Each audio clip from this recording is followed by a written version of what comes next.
അമ്പലക്കള്ളന്മാർ എല്ലാ ഭരണകാലത്തും ഉണ്ടായിട്ടുണ്ട് എന്ന് മുൻ ദേവസ്വം മന്ത്രി കെ രാധാകൃഷ്ണൻ. കൃത്യമായ രീതിയിൽ അന്വേഷണം നടക്കണം. കുറ്റക്കാരെ ഇടത് സർക്കാർ സംരക്ഷിക്കില്ല. താൻ ദേവസ്വം മന്ത്രിയായ കാലത്തും ക്രമക്കേടുകൾ നടന്നിട്ടുണ്ട് എന്നും കെ രാധാകൃഷ്ണൻ പറഞ്ഞു. അമ്പലക്കള്ളന്മാർ ഇപ്പോഴല്ല, എല്ലാ കാലത്തും ഉണ്ടായിരുന്നു. എല്ലാ കാലത്തും അമ്പലത്തിൽ നിന്ന് മോഷ്ടിക്കാൻ വേണ്ടിയിട്ടുള്ള ശ്രമങ്ങൾ നടന്നിട്ടുണ്ട്. അത് അവരുടെ ആ കളവിന് കൂട്ടുനിൽക്കുന്ന സമീപനം സ്വീകരിച്ചിട്ടുണ്ടോ എന്നുള്ളതാണ് ഏറ്റവും പ്രധാനം. അതിൽ ചില സ്ഥലത്തൊക്കെ തെറ്റായ പ്രവണതകൾ ഉണ്ടായിട്ടുണ്ടാകും. ആ തെറ്റായ പ്രവണതകൾ ഓരോ ഘട്ടത്തിലും ഉണ്ടായിട്ടുമ്പോൾ അത് കണ്ടെത്തുമ്പോൾ അത് ഇല്ലാതാക്കാൻ, അല്ലെങ്കിൽ തെറ്റ് ചെയ്തവർക്കെതിരെ ശക്തമായ നടപടി സ്വീകരിച്ചുകൊണ്ട് മുന്നോട്ട് പോകാനാണ് ഗവൺമെന്റ് തയ്യാറായത്. അത് ആദ്യമായിട്ടില്ല. ഏതെല്ലാം സന്ദർഭങ്ങളിൽ തെറ്റായ നടപടികൾ ആരുടെ ഭാഗത്തുനിന്നായാലും അവിടെയെല്ലാം ശക്തമായ നടപടിയാണ് സ്വീകരിച്ചത്.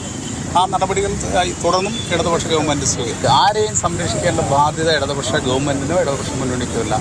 ആരെങ്കിലും തെറ്റ് ചെയ്തിട്ടുണ്ടെങ്കിൽ അവരുടെ പേരിൽ ശക്തമായിട്ടുള്ള നടപടി സ്വീകരിക്കും.